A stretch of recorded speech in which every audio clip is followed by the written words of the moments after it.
Good afternoon, everybody. It's a pleasure again to be here this year in Athens for this very interesting event. And as usual, we have a very talented panelists this afternoon to talk about gas development, gas market in Europe. We will start first with Thierry, who is the Policy and Research Vice President of Tellurian, a US LNG company.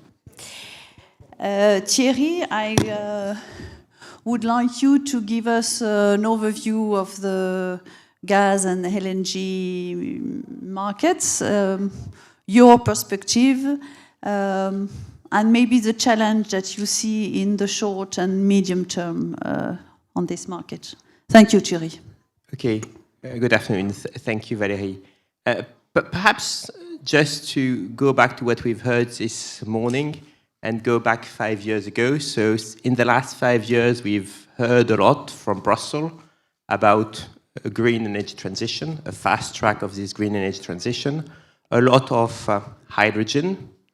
And interestingly enough, perhaps the Global Gas Center was the only view that was cautioning this on scientific terms. Again, not to name it, but we had some consultant, I think one is written here, starts with a D, that had written in 2020 a paper that you can find on the web, which is Hydrogen for Europe, that was stating that in 2024 we will be swimming in cheap green hydrogen. And going back to what the UK ambassador said, we need to get the people with it. If you say to the people, energy is going to be for free very soon, and they don't see it, then they are not going to be happy. Let me again emphasize this because I think it's very important. In the last 5 years, we had a green dogma coming from Brussels. We had an energy commissioner, a Dutch, and interestingly enough, we haven't heard the Dutch representative of the Kingdom of the Netherlands telling us about how to make people happy, because it seemed they weren't so happy about the green energy transition because they voted exactly against what their energy commissioner implemented in Brussels. So, in fact, we've lost 5 years. We've lost 5 years and we've lost billions of euros in this race. We were the pragmatic one. We were the one cautioning the IEA investment scenarios. Nobody was listening to us because people thought, well, those fancy studies by consultants were way greener, way bluer, way better. It didn't work. And let's be very honest, it's not going to work. So where are we 5 years after the failure of the Green Deal? We are with gas prices that are high. $10 per million BTU, 30 euro per megawatt hour. Brussels will tell you it's not so expensive. Well, again, go back to people. It's bloody expensive. We spend in Europe around 300 billion euros,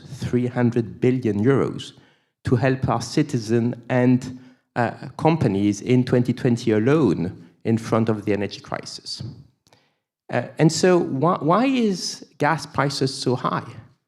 Well, interestingly enough, 10 euro per million BTU is more or less an oil-linked price.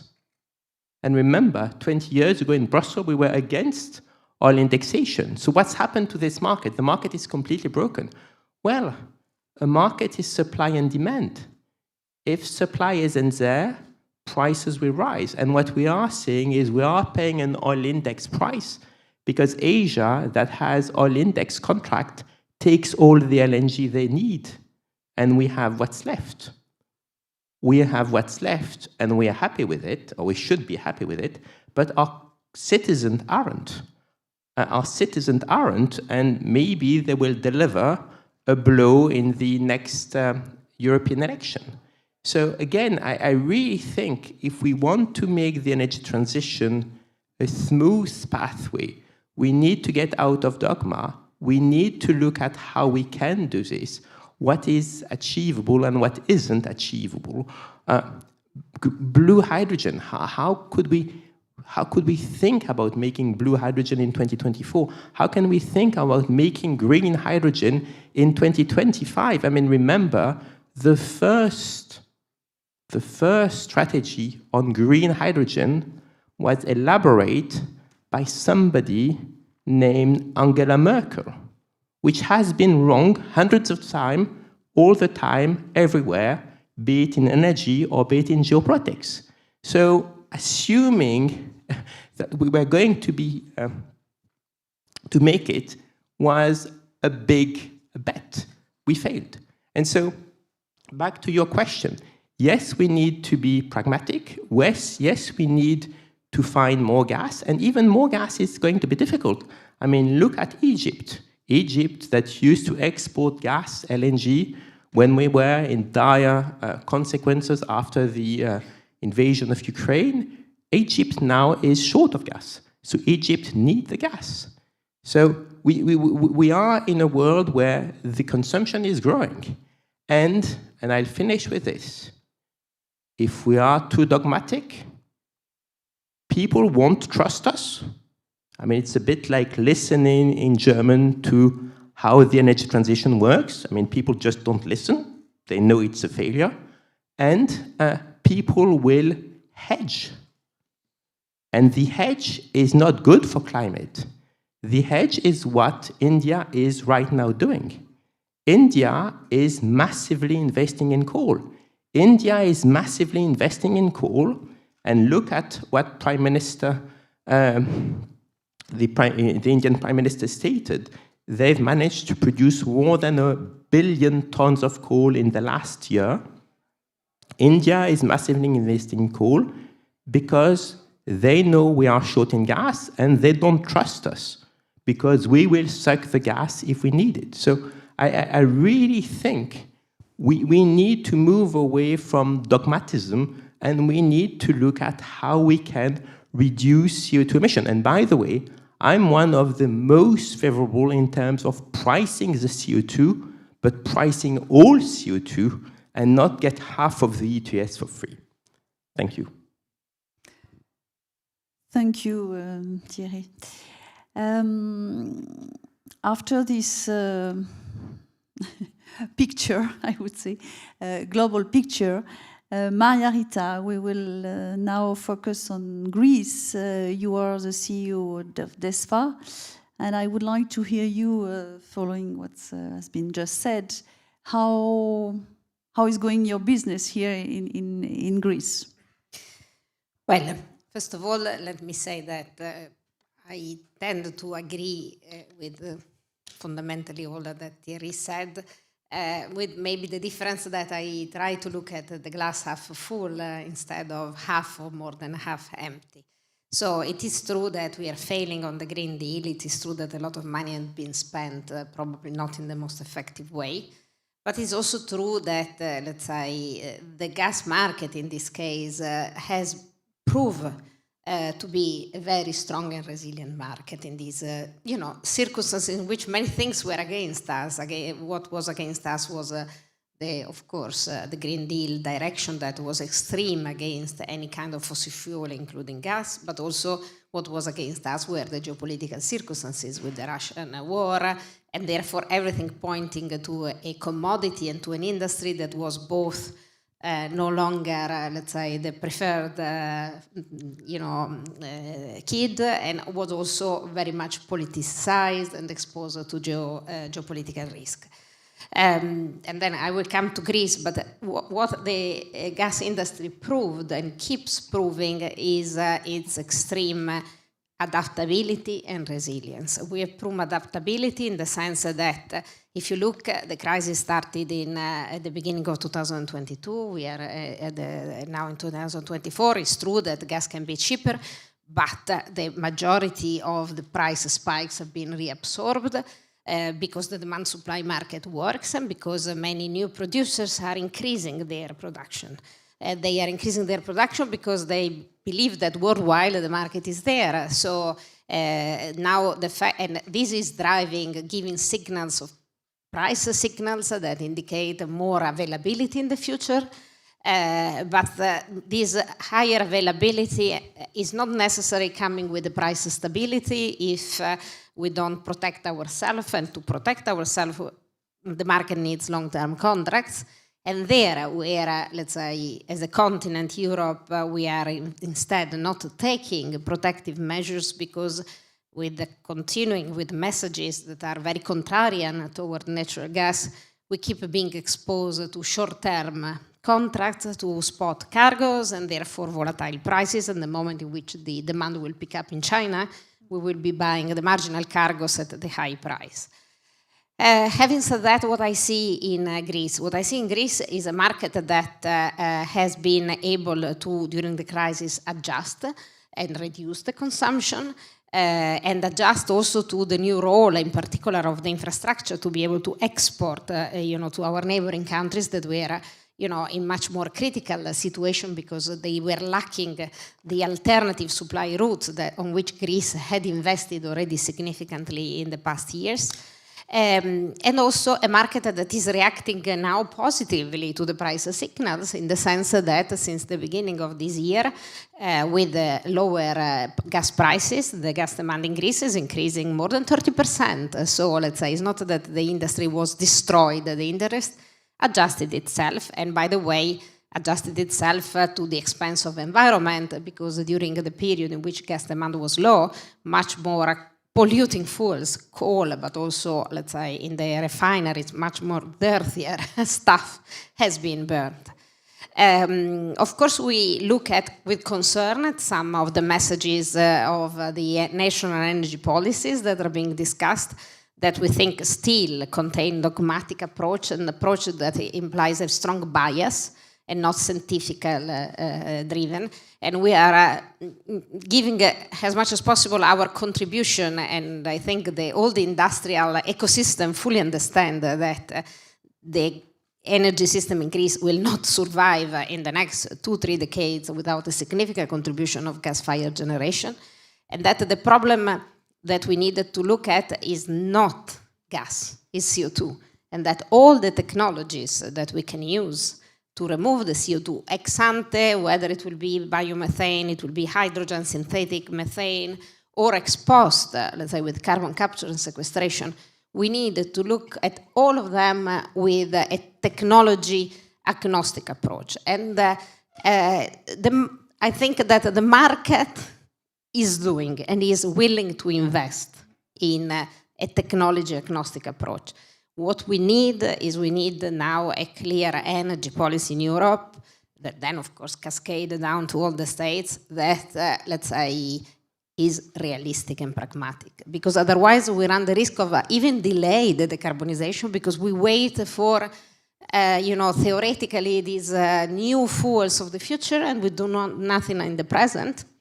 And this means that we will pollute more than just switching to what we have available and we can use in an efficient manner. Thank you, Rita. I would like to ask you, Thierry, and then Rita, a question for you now, and then we move to Mr. Abi-Aad. What would you do to attract investment for all these new technologies and as well this morning I was with you attending your event about the vertical corridor and it was mentioned the lack of investment, how to attract investment for those essential projects for the security of supply of Europe. What would you recommend to our politicians to strengthen this wave of investment? Thierry and then Rita. One element perhaps before, what Rita stated, is very important. CO2 emission is cumulative. What we do not emit today is way better than we may not emit in 10 years' time. How can we do it? I think the EU ETS is a smart way of doing it. I think we have a tool. It took 15 and nearly 20 years now for this tool to be up and running. It's and the UK has also a tool which is the UK ETS, and the ambassador stated it's working. I mean, we have a price of CO2 at around 70 euro per ton. We knew that around the 30 euro per ton in a decent world, there will be some coal to gas switching, which happened in the UK, and this is why the UK has been best in class. We know that the next step is higher, is something like 100 euro per ton. But it has to be 100 euro per ton for everybody.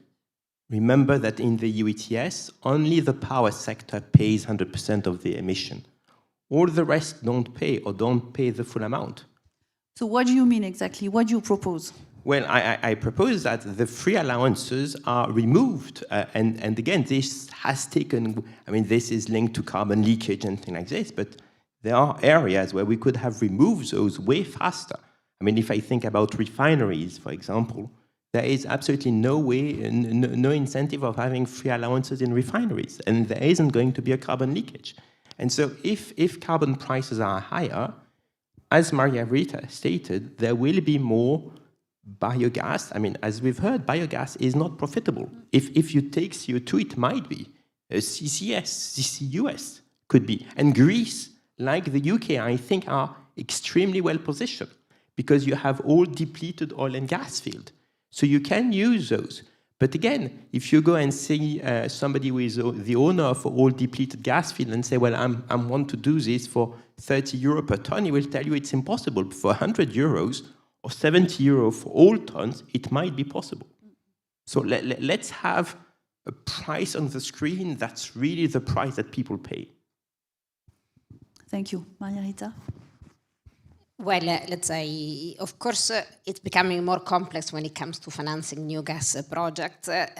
Still, let's say, we are confident that at the end, let's say, we will succeed, and we are succeeding already in some cases in Greece. That's certainly the case with our 10-year development plan, but succeeding in proving the case of what is technically needed. It requires a lot of persistence, and it requires a lot of commitment in keep showing the facts and the results of. So now, for instance, we are going to run a market test for the vertical corridor.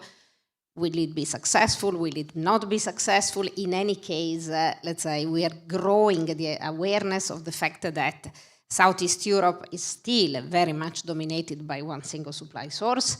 Today, we are all enjoying cheap prices. Tomorrow, something may happen and this may disappear. And so decisions need to be taken now. So again, we don't have the magic recipe. We go around and knock at any door, European, American, whoever wanted to listen to show the case.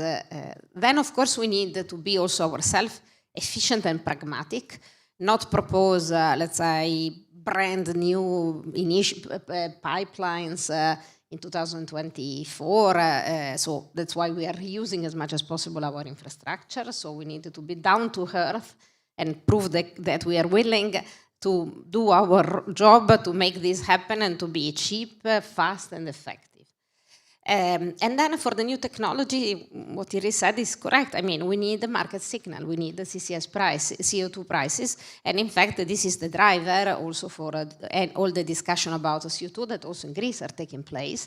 And there are industries, cement, but also refineries, and the new CCGTs that are extremely interested. For cement, and we can do everything, but we cannot do without cement. There is no alternative. They can only, because it is not CO2 emitted by energy production, is their process. So either CCS, or we will close all our industry in Europe.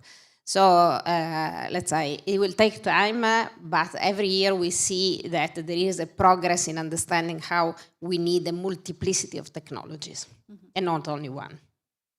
Yeah, thank you very much. Now we move to Mr. Naji Abi-Aad, the CEO of Petroleb and advisor of the Global Gas Center. We will move to East Mediterranean region, and we are listening to your focus on this region, Naji. Thank you so much. Thank you, Valérie, and also the Hellenic Association for inviting me again and again for this prestigious place. I will talk today about the East Med, the East Mediterranean, which really have become a global energy spot after so many discoveries, especially in Israel, Cyprus, Egypt, and with good prospects in Lebanon. Hope were further stimulated by the positive assessment of undiscovered gas resources in the region, especially by the US Geological Survey, which estimated the recoverable gas reserves or resources in the East Med at around 8,100 billion cubic meter. We have to be careful with these numbers because we have always a tendency to consider our region as a very, very important region. But when we compare the 8,000 billion cubic meter to what Qatar got, for example, as recoverable reserves and proven reserves, this is really a minor portion of it. Qatar got, for example, 25,000 BCM, while our region will get maximum 8,000. But anyway, it is a major or becoming a major player, especially regionally. By all means, the East Mediterranean came to the fossil fuel buffet a little bit late, but now the countries there are using gas as a transitional fuel. This is true for almost every region, every country in the region. Maybe not Lebanon, maybe not Syria because of the war, maybe not Lebanon because they didn't find now, until now, what they hope to discover. Maybe not Cyprus because they are still in the process of finding a way to develop their discoveries. But sure, Israel, Egypt, Jordan are really in a good path of using gas as transitional fuel. But we have to be also careful because these resources in the East Med are not enough to be able to fulfill all the domestic demand. The example of Egypt, which was given by Thierry, is a famous example. Egypt, by the way, was not even exporting LNG in the last few years, but exporting Israeli gas through its LNG terminals on the Mediterranean. Egypt is really suffering from big gas deficit, because its gas production is decreasing, its gas consumption is growing in a great way due to great gas subsidies inside the countries, and due to the increase in population. Egypt, which had 70 million 10 years ago, now they will reach 115 soon million.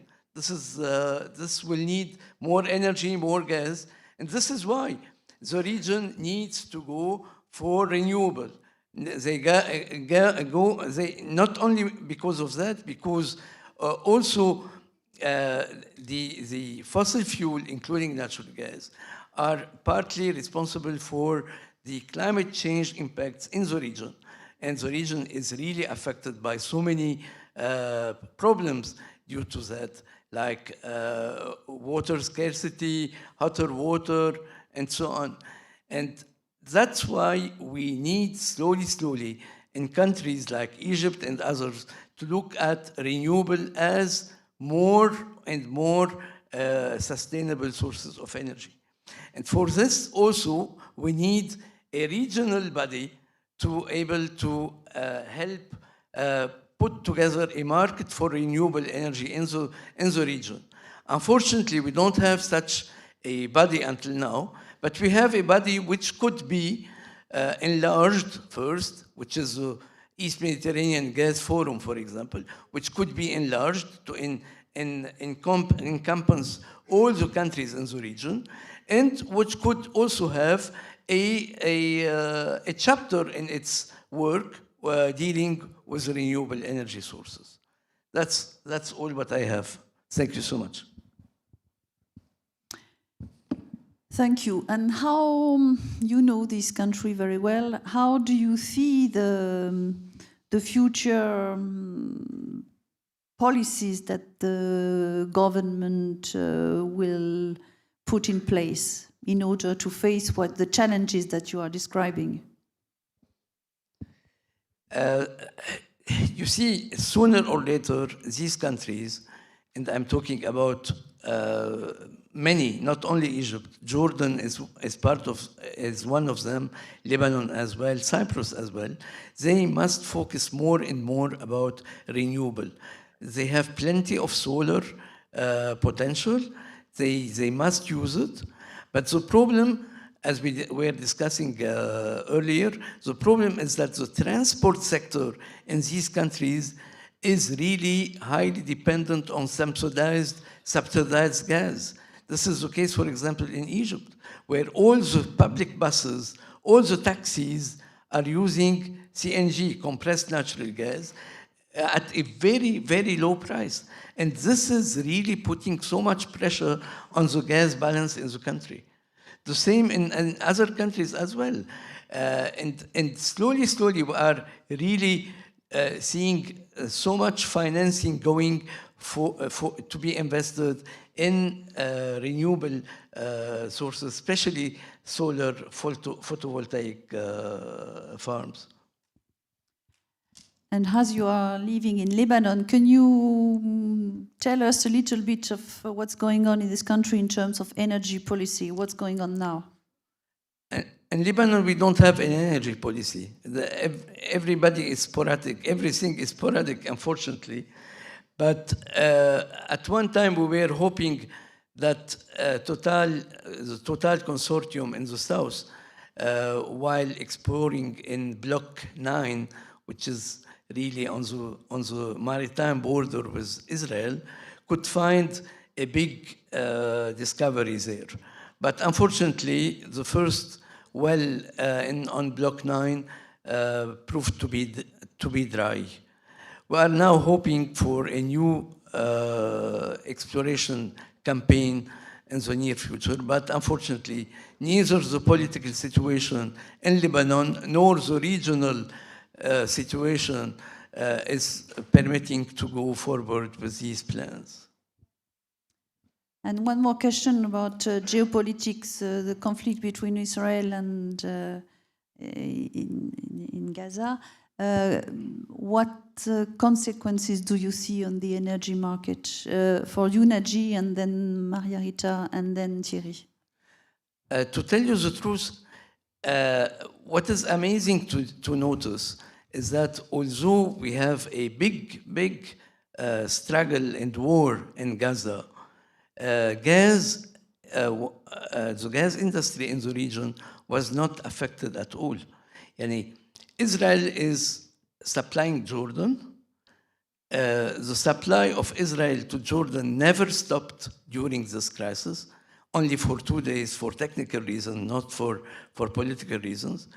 Israel increased even its supply to Egypt in order to help Egypt to overcome its gas supply problems. And it increased its exports through the Egyptian Mediterranean LNG plant. In the same time, the Egyptian gas production increased also during this year. Then, amazingly, nothing was affected, at least until now, in this region because of the conflict. Rita? For sure, the gas market has been quite stable, notwithstanding these additional crises. Let's say the most reliable, the most significant of the consequences, which at the end did not really materialize, is in relation to the transit in the Suez Canal, in the sense that, of course, there is a lot of gas coming, a lot of LNG coming also through that route, and let's say there were fears that, let's say, the Houthi retaliation in the region would have impacted the LNG prices, given the fact that in this moment the market is quite reasonably well supplied. This does not materialize, and we hope it will not. But for the rest, the market has not suffered, let's say, the same degree of shock that it was with the Russian crisis, because this event is not directly affecting availability of gas supply for Europe.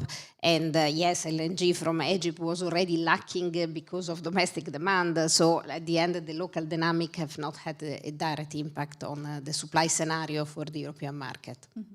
Thank you. Naji? I would like only to mention that there is a kind of integration in the gas industry in the region. And this is helping the countries of the region to be supplied in case of deficit.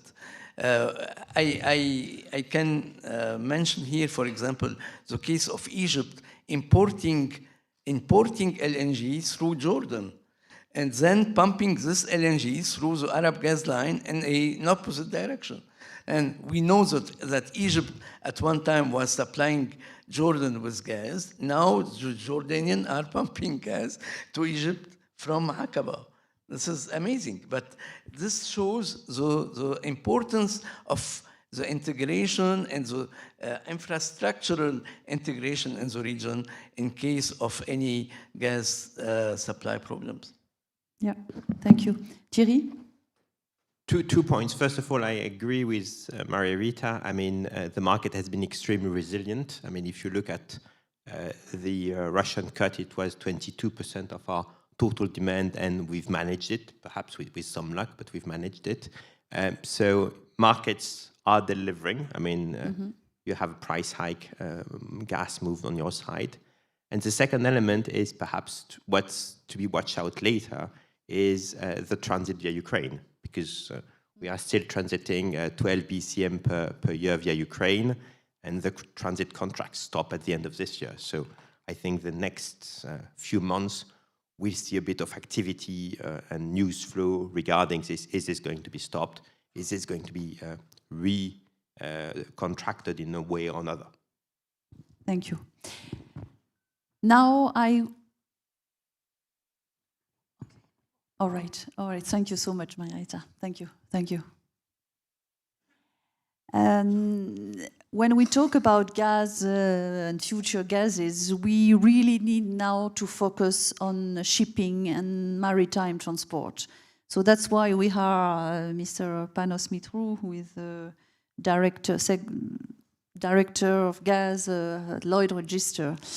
And gas is very important in your sector. I want to have your views and to share with the audience what you have to say to us. Thank you. Thank you, Valérie, and thank you for having the opportunity to also share our thoughts about these topics. So gas for shipping is so important for two reasons. The primary one is because it's a key energy commodity which is being transported by ships. And we have seen a great growth of also the Greek fleet in that segment in the last 20 years. But in general, we see an unprecedented growth in the fleet in the last 5 years. And especially this was assisted by the energy security crisis, against the odds and against financial fundamentals, because today an LNG carrying ship costs more than 260 million USD. Back in 2019, the same price was for 180 million USD. And there is a key problem we see there in carrying gas.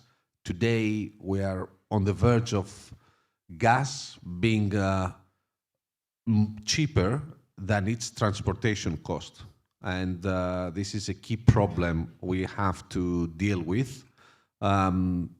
Just to remind the audience, back in 2022, we used 8 billion tons of coal, while the global LNG trade was limited to 400 million tons per annum, which means practically that our global LNG trade equals to the increase of use of coal 2 years ago, 5%. So this says a lot about the presence of gas and the relevance of gas in the global energy market.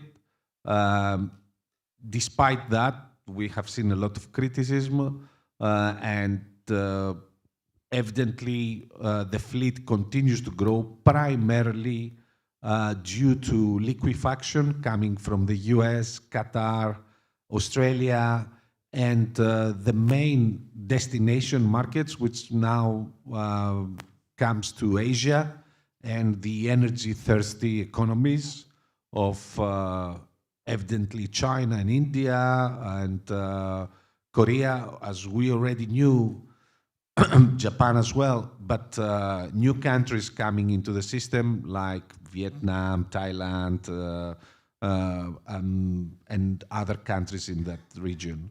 So the second big pillar for LNG in shipping is the use of LNG as fuel.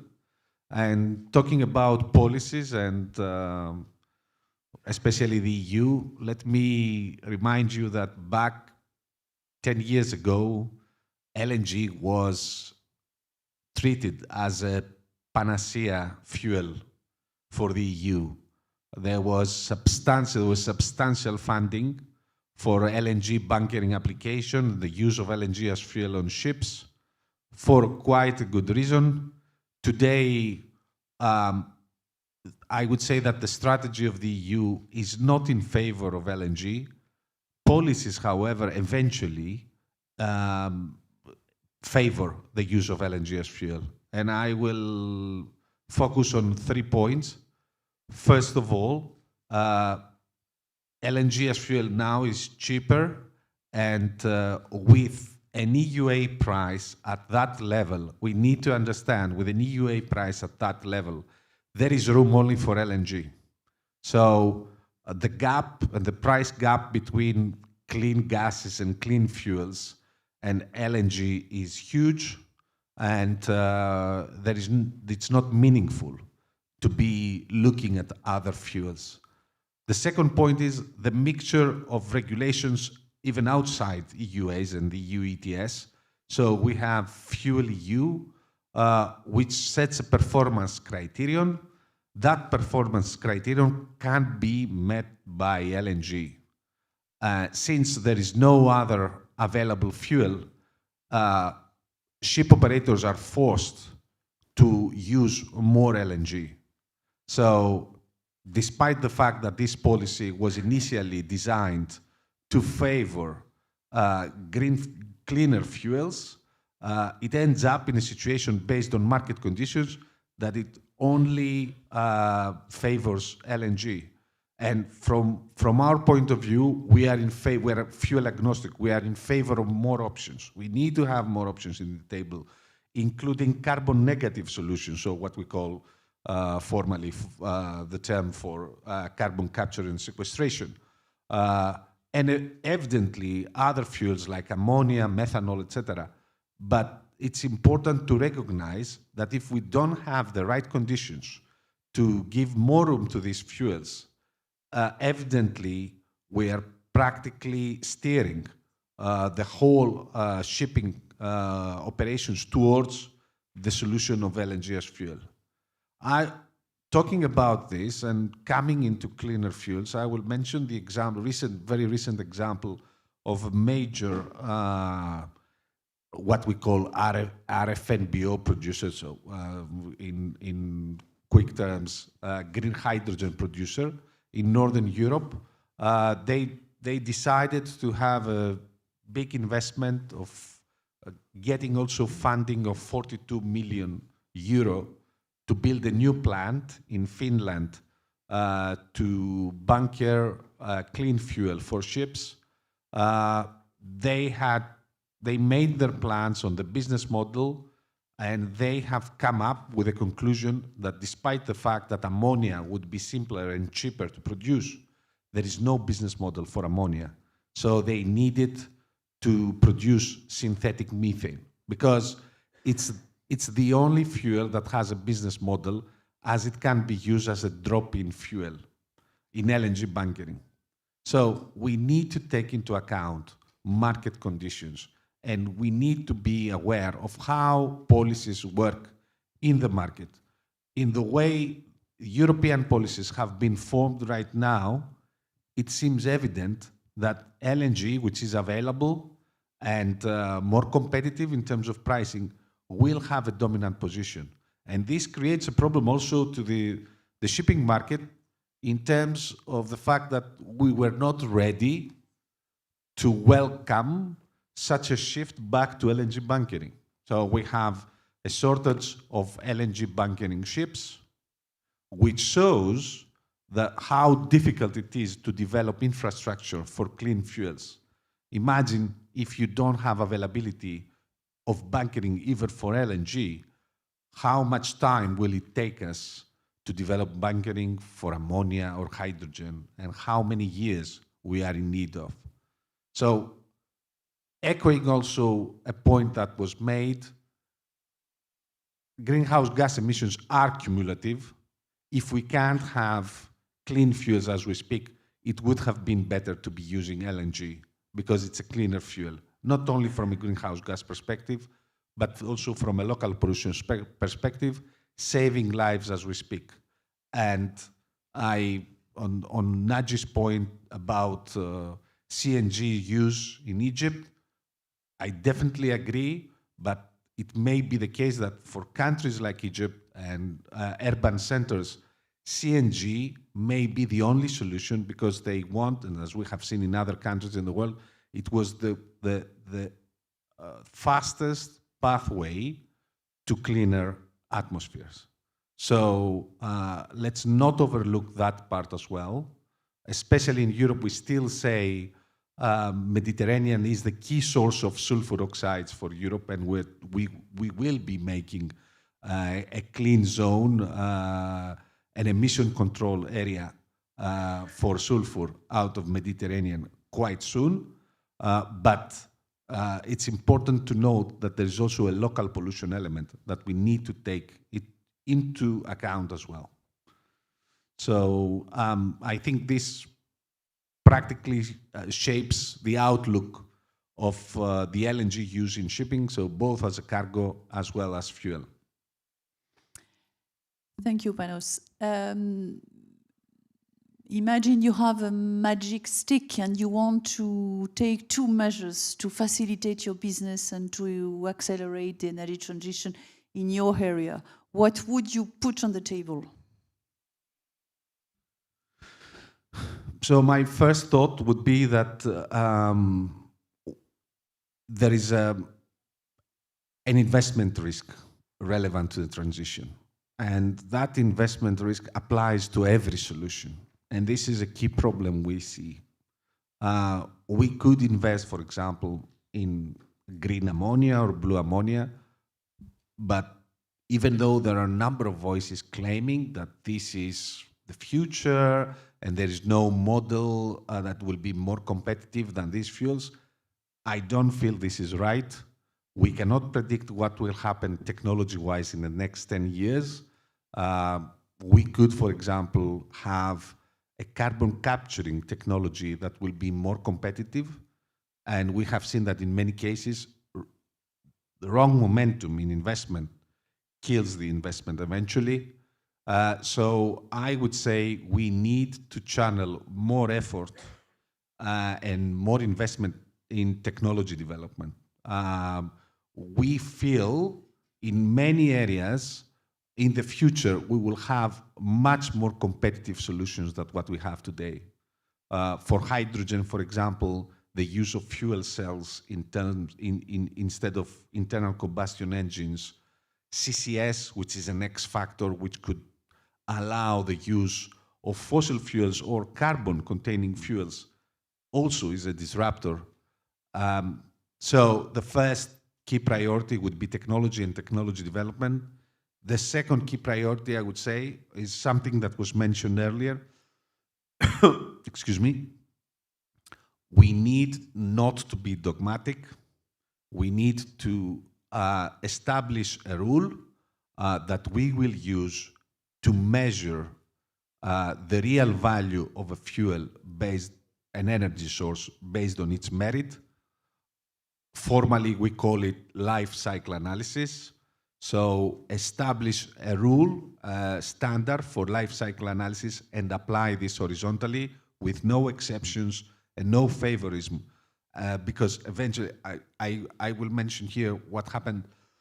The EU, as I said, 10 years ago was in favor of LNG. Today, it's not in favor of LNG. So you could see a policy change that is unpredictable, and this policy change could have a detrimental risk to your investment. Let me just mention here a term that may be known, hydrogen warming potential. There has been much discussion lately in shipping about hydrogen warming potential and the fact that there may be a factor there that we have not taken into account, keeping in mind that hydrogen production, green hydrogen production, also leads to leakage of hydrogen, and that warming potential may eventually lead not to a net zero solution, but much less than that. So it's important to establish a rule and normalization for life cycle analysis across fuels. Thank you. One more question to you. We all know that the growth is in Asia. Do you see a difference in your approach between Europe? We have talked a lot about Europe, but what you see in Asia, do you think Asia could help us to be more pragmatic at some point? I don't know about pragmatism, but the reality in Asia is substantially different to Europe. What I feel we need to reconsider is whether it is important for Europe to decarbonize, or it may be more important for Europe to help others decarbonize. So, keeping in mind that we need to also take good care of European citizens, like, for example, deindustrialization. This is something we need to avoid. We need to find. Rita mentioned cement, the cement industry, the steel industry. There are a number of industries that may leave Europe eventually because they will not have access to energy under the right terms. So we need to think of that. We need to think of the geopolitics. What will be the outcome in case of huge energy system disruptions? For example, going around the world, speaking to many people, there are countries that depend on gas production. What could happen to Europe if countries like Algeria or Nigeria destabilize? So we need to think with the citizen in priority. Evidently, Asia is, the Asian priority is not the transition. Let's be honest about it. There are many countries, many policies there trying to put things in place, but sometimes it's more important to put food on the table than to think about global warming. And we need to realize that there are billions of people on the planet that don't have the transition as a priority. So I think that from our end, it's more important to steer them towards sustainable pathways than to exhaust our effort in decarbonizing ourselves. Thank you very much for this statement. I'm sure Thierry has something you want to add something or to react to what has been said. No, I agree with everything what was said. I think back to your question about how can we do this. Two things. First of all, I mean, put as much money, as much subsidies as you want in the knowledge partners. I mean, in the industry. I mean, this is where the basic research should be carried. Be agnostic, as Maria Rita was saying, in terms of technology at the end. Measure the life cycle fuel, as Panos was saying. I mean, this CO2 emission.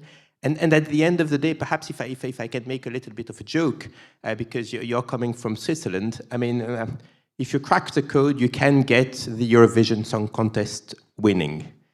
What we need is to crack the code in terms of climate. We haven't yet. So we really need to put all ourselves together and to be able to do this. And rules must be simple. Again, and you can't change the rules. I mean, I remember exactly what Panos was saying. 10 years ago, we were supposed to have 2 fuels in each European port. That was called the dual fuel in European ports. So, I mean, and again, it's when I said the initial mistake from this commission was we had just, if you go back in 2019, we were just finishing the enaction of the energy union. And then came the new commission, which wasn't elected on the Green Deal, by the way, and came out with this Green Deal. And so I don't think this was a very wise way of addressing the system. The energy union has been thought. I mean, if you go back to Juncker, when he was elected, he had a full 300 pages about what could be the energy union. So before he was elected, there was this on the table. You could agree or not. I mean, I'm not saying this. The Green Deal was done the opposite way. We've elected somebody, and then in December 2019, after the election of June 2019, they've drafted 300 pages of the Green Deal. And so I really think light touch on the political side, keep the people with it, and I really think what the UK ambassador was said was very important. This will be the only point I will add to what Panos said.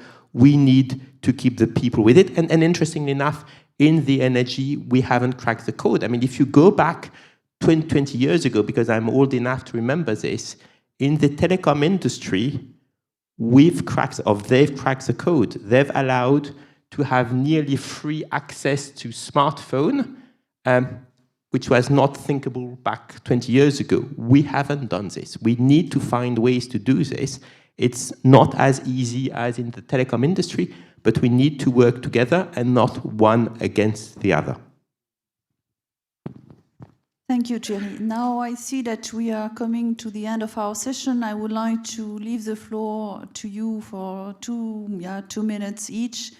Just a final word that we will remember from you today. Naji. Thanks. I want to touch on a geopolitical aspects related to the East Med. While taking into consideration the problems that LNG carriers are having coming from the Gulf to Europe to pass through the Red Sea and the Suez Canal, I believe we have to learn from this lesson and focus a little bit more on the Mediterranean gas itself, and to be sure that the Mediterranean in itself, without any problems with maritime choke points or so on, could be a secure source of gas to Europe. And this is important in the strategic thinking. This is really what I would like to mention at the end. Thank you. Thierry, and we will finish with Panos. Not much to what I've added. Let's crack the code, perhaps. Okay, thank you. Panos. The only thing I want to add is we see a lot of discussion about gas, and so I will mention an example. quite recently, I saw a Hollywood star asking the Irish government not to stop gas now, despite the fact that Ireland still uses 60% of its electricity coming from gas. It would have been wiser and better if specialist people, more technical and technology and technically oriented, I mean, in both finance, development and technology, were taking the lead in transition policies and the whole transition effort. My feeling is the whole thing doesn't work. We're not going the right way. We need to deal with a growing world, economies across the world in great growth, especially Asian economies. We need to take that into account, and otherwise we will be going in circles, damaging probably our economies without much growth or development. So I think we definitely need to leave dogmas behind. We need to rethink, and I don't think that the transition will be possible under terms of energy austerity. So it may be the case that we may need more energy to make the transition happen. And in this effort, the least damaging energy, the least emitting energy may be the best way to drive things forward. Thank you very much, Panos. Thank you, everybody, for your insightful comments. And this, I think it was a very interesting discussion, and I think we come just on time. Thank you so much.